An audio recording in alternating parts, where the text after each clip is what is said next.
इससे पूर्व तक हम 28वां श्लोक जो है वह देख चुके थे।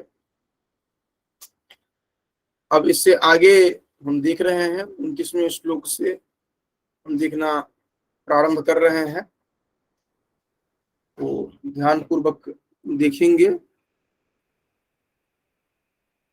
ये हो गया था तत्त्ववेत्तु महाबाहु गुण कर्म विभागयो गुणा गुणेषु वर्तन्ते इति मत्वा न सज्जते। प्रकृति, ये भी हो चुका था, नहीं, हाँ, प्रकृतिर गुण सम्मूढ़ा सज्जन्ति गुण कर्मसु तान् कृत्स्नविदो मंदान् कृत्स्नविन्न विचालयेत्। ये जो 29वां हम लोग देख रहे हैं, इस 29वें में कहा जा रहा है जो कि प्रकृति के गुण से जो अत्यंत मोहित हुए मनुष्य जो हैं, जो आसक्ति, कर्मों में आसक्ति रखने वाले होते हैं, उनका क्या होता क्या है कि प्रकृति जन्य जो गुण हैं उनमें जो रखने वाले होते हैं, गुण सम्मूढ़ा, गुणों के कारण जो मोह रखने वाले होते हैं, ये गुण कर्मसु सज्जनते, ये गुण और कर्मों में आसक्त युक्त होते हैं। और तान अकृत्स्नविद, कृत्स्न कहा जाता है संपूर्ण को, समग्र को।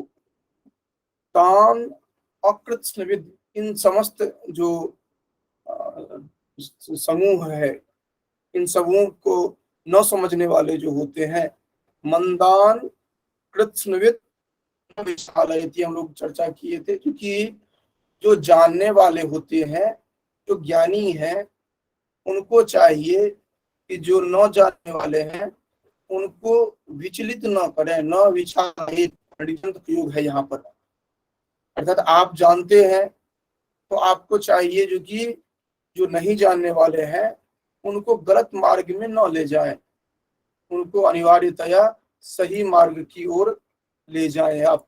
ये आपका दायित्व होता है। सामान्यतया क्या होता है कि हम सब कुछ जानते हैं, लेकिन अपना दुकान चलाने के लिए हम इस तरह करते हैं कि अनिवार्यतया दूसरों को किसी न किसी रूप में भ्रम में डालते हैं ताकि हमारी दुकान निरंतर वैसे चलती रहे। तो ये नहीं करना चाहिए, क्योंकि ये आप अगर कर रहे हैं तो समाज के लिए अहित कर रहे हैं, और अधिकांश यही होता है, यही दिक्कत है। मयि सर्वाणि कर्माणि सन्न्यस्याध्यात्म चेतसा न निराशीर्निर्ममो भूत्वा युद्धस्व विगतज्वरः। कह रहे हैं जो कि ये आध्यात्म अर्थात बुद्धि विवेक युक्त जो आप हैं, तो सर्वाणि कर्माणि मयि सन्न्यस्य, जो कर्म है वो आप मुझे अर्पण करके, निराशी है अर्थात कामना रहित हो करके, निर्ममः ममता रहित हो करके, विगत ज्वर है संताप रहित हो करके, भूत्वा युद्धस्य भूत्वा युद्धस्य करें, क्योंकि आप निराशी होकर के, निरहंकार होकर के, अर्थात ममता रहित होकर के, संताप रहित होकर के आप क्या करें कि आप युद्ध करें। किस तरह आप है तो विगत ज्वर का अभिप्राय है संताप रहित हो करके, इसका संताप समाप्त हो जाता है। तो इस तरह आप युद्ध करें।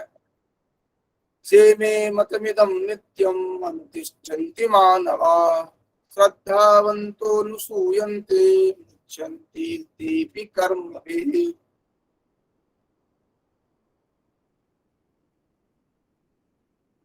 करें ये में मतमिदं नित्यम अनुतिष्ठन्ते मानवाः श्रद्धावन्तो नुसूयन्तो मुच्यन्ते कर्मभिः। करें जो कि जो मनुष्य दोष दृष्टि रखते से रहित होकर के और श्रद्धावान होकर के, श्रद्धा युक्त होकर के मेरे इस मत का अनुसरण करते हैं, वो सभी प्रकार के कर्मों से छूट जाते हैं, क्योंकि वो अपना जो कर्म है वह मुझे सौंप देते हैं। अर्थात वो उस सौंप देना का अभिप्राय है क्योंकि उसका अहंकार वो नहीं रखते हैं, क्योंकि अहंकार जो है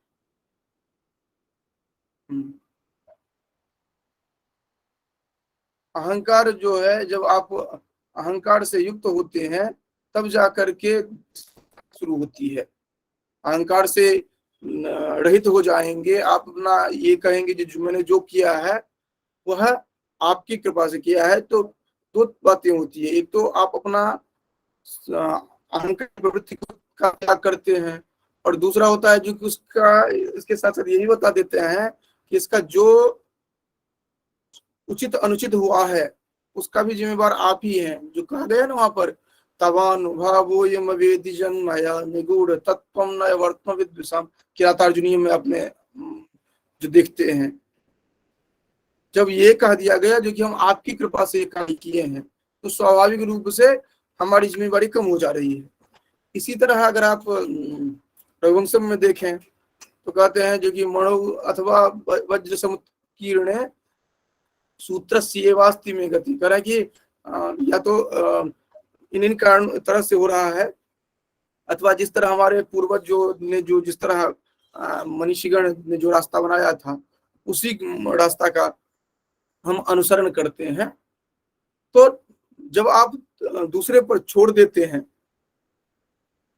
जो भी आप कोई महनीय कार्य करते हैं और आपके गुरुजन मिलते हैं, आपके माता पिता मिलते, कहते हैं कि जो कुछ हुआ है वो तो आपकी ही आशीर्वाद से हुआ है। तो जब आप ये कह देते हैं, तो अगर कुछ अनुचित भी हुआ है तो वो उन्हीं की जिम्मेवारी बन जाती है। तो ये एक बहुत ही महत्वपूर्ण बात यहाँ पर एक प्रबंधन के संदर्भ में, आपके नैतिकता के संदर्भ में बहुत अच्छा यहाँ पर बताया गया है। भले ये दूसरे दृष्टि से कह रहे हैं, लेकिन वो दृष्टि आपके जीवन के लिए भी बहुत ही महत्वपूर्ण ये हो जाता है। ये तदभ्यसूयन्तो नानुतिष्ठन्ति मे मतम् सर्वज्ञान विमूढ़ांस्तान् विद्धि नष्टा न चेतसः। करें जो मनुष्य ये दोषारोपण अगर करते हैं और इस रूप में नहीं चलते हैं, उन मूर्खों के लिए क्या होता है कि उनका ज्ञान जो है वो हम मोहित और नष्ट ही समझे। क्योंकि जो मनुष्य दोष दृष्टि रखते हुए इसका अनुष्ठान नहीं करते हैं, इसका अनुगमन नहीं करते हैं, वो संपूर्ण ज्ञान से मोहित होकर के, अविवेकी होकर के आप उनको नष्ट हुए समझो। क्योंकि जो कर्म नहीं करते हैं या जो केवल दोषा करते हैं, तो उनको आप नष्ट हुआ ही समझिए। इसीलिए दोषारोपण करने की आवश्यकता नहीं है। जो आपने किया है वो कह दीजिए, कर्म तो मैंने किया है, लेकिन जो भी किया है यह ईश्वर के प्रसादात ही हमने किया है। और वस्तुतः आप देखते होंगे कि भले हम अहंग प्रवृत्ति के साथ चलें, क्योंकि जब तक हमें सामर्थ्य होता है तब हम अहंग प्रवृत्ति के साथ चलते हैं, लेकिन फिर जब आप एक स्तर पर आते हैं तो जो भी आप कर रहे होते हैं आप सब कुछ समर्पित कर देते हैं। कहते हैं जो कि अच्छा, ये जो भी मैंने किया मैं तो केवल निमित्त मात्र हूँ, वस्तुतः ये तो जो हो रहा है वह पूर्व निर्धारित है या ईश्वर के द्वारा हो रहा है। पूर्व निर्धारित है वह भी हो गया जो कि कर्म फल को मान रहे हैं आप, ईश्वर के आधार पर मान रहे हैं तो वहां पर भक्ति को मान रहे हैं। और वस्तुतः जब आप अनुभव करेंगे अपने जीवन में तो यही देखेंगे जो कि जो कुछ भी है वह समस्त पूर्व निर्धारित है, अपने आप परिघटित होगा। हाँ, आपको करना होता है, आपको पहले से नहीं पता होता है, क्योंकि अगर पहले से पता हो तो हम अकर्मण्य हो सकते हैं या विशृंखलता हो सकती है। क्योंकि मान लीजिए हर एक व्यक्ति की मृत्यु निश्चित है, और उस व्यक्ति को अगर पता चल जाए जो कि कल मेरी मृत्यु होने वाली है, अमुक कारण से होने वाली है, तो जो प्रकृति के द्वारा निश्चित है उसमें वह विशृंखलता आ जाएगी। तो इस कारण से उसको वो चीज नहीं पता होता है, लेकिन उसकी मृत्यु निश्चित है।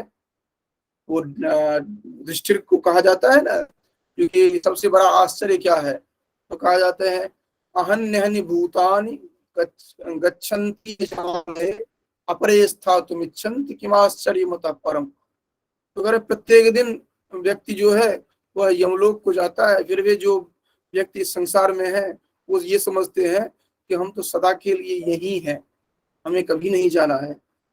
लेकिन वस्तुतः हकीकत यही है कि हर व्यक्ति को इस धराधाम से जाना ही जाना है। जैसे कीर्ति शेष अन्य व्यक्ति हुए हैं, वैसे ही कीर्ति शेष होना ही होना है। जिस तरह से उसको जाना है वो भी फिक्स है। और जितना भी आप देखते हैं, जो ज्योतिष शास्त्र देखें या अन्य जो भी देखें, वो सभी आपके लिए उसी तरह से होता है, क्योंकि आप उसमें उस समय में अपने आप को बेहतर कर सकें। मैं एक चर्चा को शेयर कर रहा हूं, क्योंकि एक व्यक्ति थे, उनका वह उन्हें दिया गया जो कि उनकी जन्मपत्री जो है दिखाने के लिए। तो उनको कहा गया जो कि इनका जो उम्र है वह 80 से अधिक होना है, लेकिन निर्भर इस पर करता है कि ये जो 80 साल का मध्य का जो समय रहेगा उसमें इनका किस तरह का कैसा रहता है। वह बढ़ भी सकता है और वो घट भी सकता है। ऐसा नहीं होता कि जो फिक्स है वो फिक्स ही रहेगा। अगर आप समुचित कार्य करते हैं तो आप बेहतर है, उसमें परिवर्तन भी संभव है, लेकिन वो आपके कार्य पर संभव होता है। और ये आप कह सकते हैं एक तरह का आशावादी दृष्टिकोण है, जो कि आप बेहतर करते हैं तो बेहतर हो सकता है जो कि वो फिक्स रहता हो सकता है जो कि बेहतर होगा। और बेहतर होने का चांस इसलिए भी होता है कि आप अगर इस प्रारब्ध और इस इन सब को छोड़ भी दें, अगर आप ये माने जो आप करते हैं वही प्राप्त होता है, अगर आप जो आधुनिक भौतिकवादी दृष्टिकोण भी अगर माने, तो भी आप अगर समुचित कार्य करते हैं तो उसका फल समुचित होता है। ये तो हो गया जो व्यावहारिक धरातल पर जो कार्य करते हैं। जो अपने जीवन में कार्य करते हैं, आप छल प्रपंच दंभ द्वेष पाखंड आदि के माध्यम से भी बहुत सारे कार्य कर लेते हैं, कार्य की सिद्धि कर लेते हैं, हो भी जाता है। और आप अगर बहुत सीधे साधे बने हुए हैं तो आप परेशान रहते हैं, आपको उस लक्ष्य तक आप नहीं पहुंच पाते हैं, आप उतना धनोपार्जन नहीं कर पाते हैं। लेकिन एक चीज जो आप में होता है वह अन्यत्र कहीं नहीं होता है, क्योंकि आप में जो शांति चित्त जो है वह आप में यथावत होता है। यदि आप गलत तरीके से कुछ उपलब्धि कर भी लिए तो दुनिया के लिए तो आप बहुत आगे बढ़ गए, लेकिन आप जब भी एकत्र एक स्थान पर होते हैं, जब आप अपने आप में होते हैं, तो आप देखते हैं जो कि आप सर्वथा सर्वदा चिंतित ही होते हैं, परेशान ही होते हैं। और ये मैंने बहुत सारे व्यक्तियों को इस तरह देखा है। दुनिया के लिए वो बहुत बड़े व्यक्ति हैं, लेकिन अपने आप में कुछ नहीं है। तो इसीलिए आप सामने वाले को मत देखिए, आप अपने आप को देखिए। और जिसमें आपको लगता है कि एकदम बिल्कुल शांत चित्त आप हैं, जिससे आप अपनी उन्नति कर सकते हैं, भले आपको बहुत बेहतर उपलब्धि जीवन में न मिले, कोई बात नहीं। आप बहुत बड़ी उपलब्धि लेकर के क्या कर लेंगे? अभी आप हम सभी लगे हुए हैं जो कि हम अमुक पद पर पहुंचे हैं, उसके बाद उससे आगे के पद पर पहुंचेंगे, उसके बाद उससे आगे के पद पर पहुंचेंगे, और जो उस पद से रिटायर किए हैं, सेवानिवृत्त हुए हैं, उनकी स्थिति देख लीजिए आप। फिर वो सेवानिवृत्ति के बाद वो भी कीर्ति शेष रह जाते हैं, उनकी स्थिति देख लीजिए। वस्तुतः अगर आपने, हाँ, अगर आपको अपने मेहनत से वो पद मिलता है, आप उस तक पहुंचते हैं, तो उसमें भी आप लोग करिए, क्योंकि मैंने ऐसे भी लोगों को देखा जो सर्वोच्च पद पर पहुंचे और उस समय में भी वो भी उतने ही विनम्र रहे, समाज के लिए उस समय में भी उन्होंने उतना ही, और जब वो वहां से सेवानिवृत्त होते हैं तो जितना वो उससे पहले उनका महत्व था, सेवानिवृत्ति के बाद भी उनका महत्व वैसे ही रहता है। और एक व्यक्ति सर्वोच्च पद से उनको पूछने वाला कोई नहीं होता है। ये डिफरेंस जो है, ये समझने का प्रयास करिए। तो ये जो होता है, ये आपके कर्मों से ही होगा, और जब आप बेहतर कार्य करेंगे तो अनिवार्य रूप से आप बेहतर तरीके से समाज में समादृत होंगे। ठीक है, क्योंकि समाज का हर व्यक्ति जो है वह आध्यात्मिक दृष्टि से कहा जाए या भौतिक दृष्टि से, वो कहीं न कहीं स्वार्थी है। वो भौतिक दृष्टि से या तो आपके स्वार्थ से जुड़ा होगा, या आध्यात्मिक दृष्टि से क्योंकि आप में वह उसे प्राप्त होगा, उससे वो आपसे जुड़ा होगा। तो ये कुल मिलाकर के आप ये देखेंगे जो कि आपका जो कर्म है वह ईश्वर को आप समर्पित कर दीजिए। यदि आपको लगता है कि नहीं, ये कर्म से उचित अनुचित क्या होगा, उससे अगर भय है आपको, आप ईश्वर को समर्पित कर दीजिए, और अहंकार रहित होकर के उसमें आसक्ति रखे बिना आप कार्य करिए, तो देखेंगे जो कि आपको कहीं भी कोई भी समस्या रहेगी ही नहीं। सदृशम चेष्टते स्वस्या प्रकृतिर्ज्ञानवानपि प्रकृतिम जानति भूतानि निग्रह करिष्यति। सभी प्राणी प्रकृति को प्राप्त होते हैं, अर्थात अपने स्वभाव से वो परवश होकर के कर्म करते हैं। आपका स्वभाव जो है वह अपने स्वभाव के अनुरूप ही आप कर्म करेंगे। ज्ञानवान व्यक्ति जो है वह भी अपने प्रकृति के अनुसार ही चेष्टा करता है, और इसमें किसी का हठ चलता भी नहीं है। संपूर्ण प्राणी जो होते हैं वह प्रकृति को प्राप्त करते हैं, और ज्ञानी पुरुष जो होते हैं अपने प्रकृति के अनुसार चेष्टा करते हैं।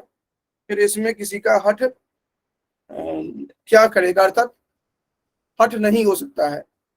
दो तरह के हैं, एक तो क्या है कि सामान्य प्राणी जो होते हैं वह प्रकृति को प्राप्त होते हैं और स्वभाव से परवश होकर के कर्म करते हैं, और ज्ञानवान व्यक्ति जो है वह प्रकृति के अनुसार चेष्टा करते हुए कर्म करते हैं।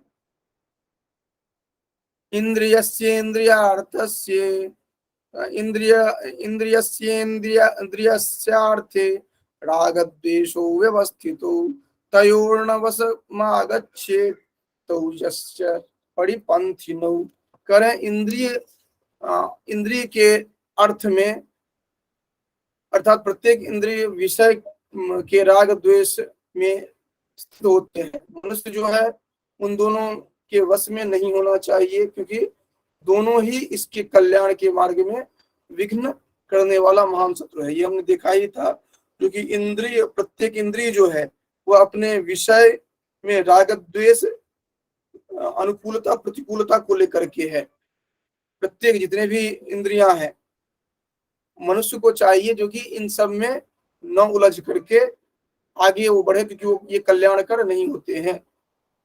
श्रेयान स्वधर्मो विगुण परधर्मान त्वनिष्ठितात् स्वधर्मे निधनम श्रेय परधर्मो भयावह।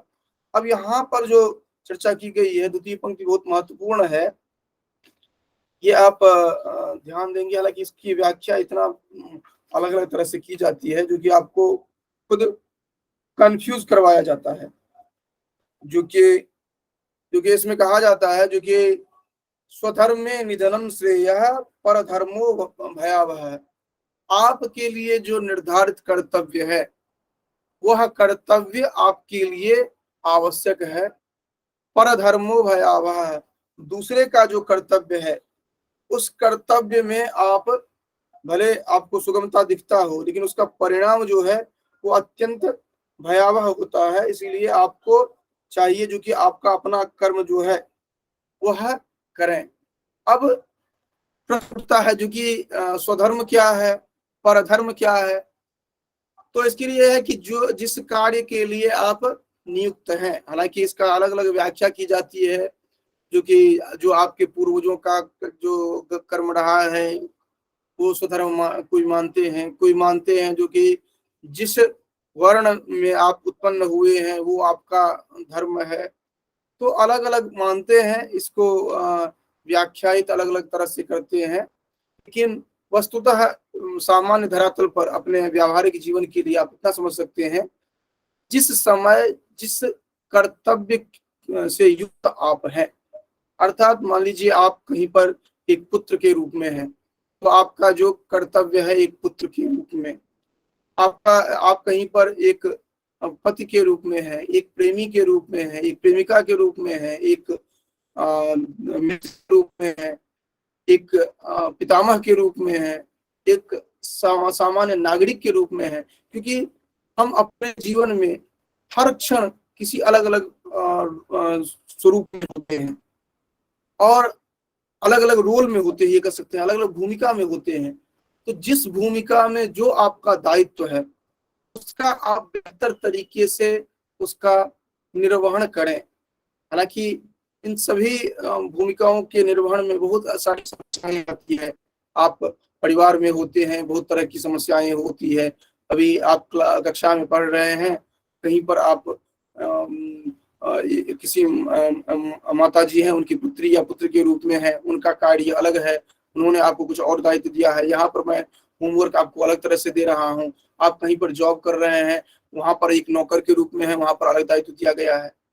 अब इसको कैसे मैनेज करेंगे, क्योंकि दिन भर में आपके पास इतना सारा कर्तव्य है जो कि किसको आप स्वधर्म मान करके क्या करेंगे। तो इसके लिए सबसे महत्वपूर्ण होता है, ये मैनेजमेंट का बहुत बड़ा स्किल है, इसको ध्यान रखिएगा, क्योंकि आप अपना समय निर्धारित करिए। जो कि हम इस समय में ये कार्य करते हैं, ठीक है, उसमें थोड़ा बहुत कभी कभार लचीलापन हो जाता है, कभी कभार समस्याएं हो जाती है। मान लिया अभी मैं पढ़ा रहा हूँ और अचानक में कोई विशेष कार्य आ जाए तो मैं आपको रोकता हूँ, ठीक है। लेकिन सामान्य रूप से एक प्रमुख कर्तव्य इस समय का मेरा ये है, इसको आप निर्धारित करके कहीं पर रख लीजिए, जिसको कि आप रूटीन के रूप में कहते हैं। और कहते हैं कि रूटीन तो मेरा चलता नहीं है, तो ऐसा नहीं है, वो रूटीन चलेगा आपका। आप ये समझिए जो कि वह आपका मुख्य धर्म है, लेकिन उसके साथ साथ और भी आपके पास बहुत सारे धर्म हैं जो कभी कभार एक दूसरे को ओवरलैप करते हैं, लेकिन वो कभी कभार ओवरलैप करें ये बात ध्यान रखेंगे। तो जिस समय में जिस धर्म के लिए, जिस कर्तव्य के लिए आप होते हैं, उसको आप 100% दें। और उसके साथ अन्य अगर आ जा रहा है, उसकी प्रायोरिटी आप फिक्स करें, क्योंकि अचानक में अधिक महत्वपूर्ण है तो उसको ओवरलैप करके आप दे सकते हैं और देना चाहिए आपको। जब आप इस तरह का कर लेंगे तो आप देखेंगे कहीं भी आपको कोई समस्या नहीं होगी। इसी तरह व्यक्तित्व निर्धारण में भी आप देखिए, आपके जीवन में असंख्य व्यक्ति संदर्भित होते हैं, लेकिन किस समय में आप किनको कितना महत्व दें।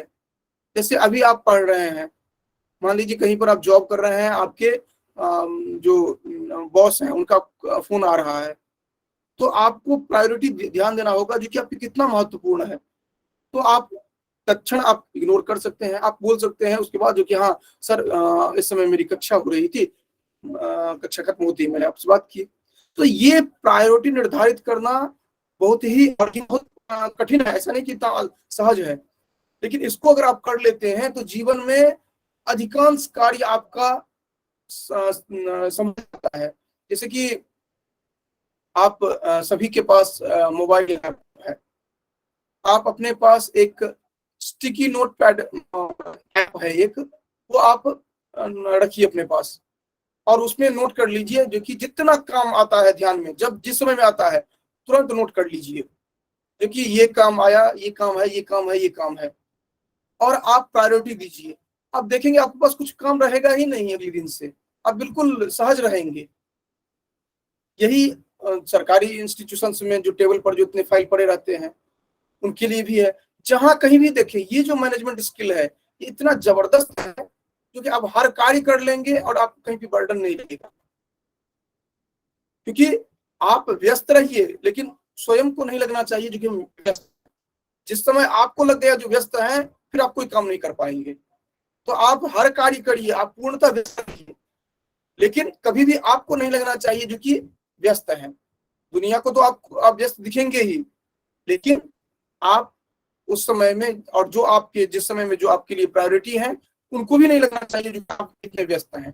तो कुल मिलाकर के ये बहुत ही महत्वपूर्ण मैनेजमेंट स्किल आप यहाँ पर गीता में देखते हैं। अब यहाँ पर जो कहा गया था स्वधर्मे निधनम श्रेयः, इसको आप समझिए जो कि कह रहे हैं जो कि स्वधर्म जो है, आपका अपना धर्म जो है, अपना कर्तव्य जो है वह क्या है, निधनम श्रेयः, वह उसमें मर जाना भी अच्छा है। मर जाना अच्छा है इसका अर्थ यह नहीं कि सुसाइड कर लेना है, मर जाना अच्छा है जो कि उसके लिए किसी हद तक जाना श्रेयस्कर है। यहाँ पर श्रेय और प्रेय दो मैंने बताया था। श्रेय का अभिप्राय है पारलौकिक चिंतन के आधार पर कहा गया है, और प्रेय जो होता है इहलौकिक। तो कह रहे हैं जो कि अपना धर्म में मृत्यु को प्राप्त कर जाना भी श्रेयस्कर है।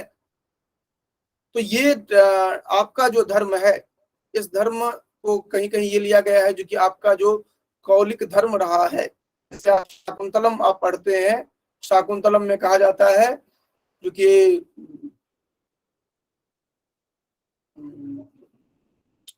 कहते हैं पशुमारण कर्म दारुण अनुकंपा मृदुरेव श्रोत्रिय। वहां पर जो कहा गया है वो निंदित कर्म के बारे में जो कहा गया है, तो ये जो दिया गया है वहां पर भी इसी स्वधर्म की बात को ध्यान में रखते हुए चर्चा की गई है। तो जैसे चांडाल है, वह चांडाल अगर वो है ये कहे जो कि हम जीव रक्षण कर रहे हैं, हम कैसे मारेंगे, तो वह वो कार्य नहीं कर सकता क्योंकि उसका धर्म वही है कौलिक धर्म। तो अलग अलग आप देखते हैं, अलग अलग संदर्भों में अलग अलग तरह की बात देखते हैं। पर धर्मो भयावह, दूसरी बात ये भी कहा जा रही है क्योंकि दूसरे का जो कर्तव्य है भले आपको सहज दिखे, वो आपके लिए भयावह फल देने वाला होता है। तो अनुकरण करते हैं हम, ये अनुकरण की प्रवृत्ति छोड़िए, जो आपका अपना है उसको आप देखिए, क्योंकि अगर आप वो नहीं देखेंगे तो आपके लिए समस्या प्रद हो जाएगा, समस्याग्रस्त हो जाएगा। क्योंकि आप में जो गुण है, आप में जो स्वभाव, आपका जो स्वभाव है वो आप ही उसको हैंडल कर सकते हैं। जैसे रात्रि में ही हमने चर्चा की है कादम्बरी की, उसमें आपने देखा था कि चंद्रापीठ भी पहुंचता है महाश्वेता के पास और कहीं न कहीं वो भी उसके प्रति आ सकता है। तो उसके बाद आप देखते हैं जो कि वैशंपायन भी पहुंचता है उसके पास, वो भी काम आ सकता है, दोनों काम आ सकते हैं। और वस्तुतः ऐसा होता है कि वो जो होती है महाश्वेता, वो वैशंपायन पर अनुरक्त भी रहती है, लेकिन दोनों का जो अपना धर्म निर्वहन जो है वो बहुत गलत तरीके से करता है। वो ये जो चंद्रापीठ है उसमें इतनी बुद्धि है क्योंकि वो राजकुमार है, उसको इतना धर्म उसमें इतना गुण है क्योंकि वो अपने भाव को व्यक्त करे।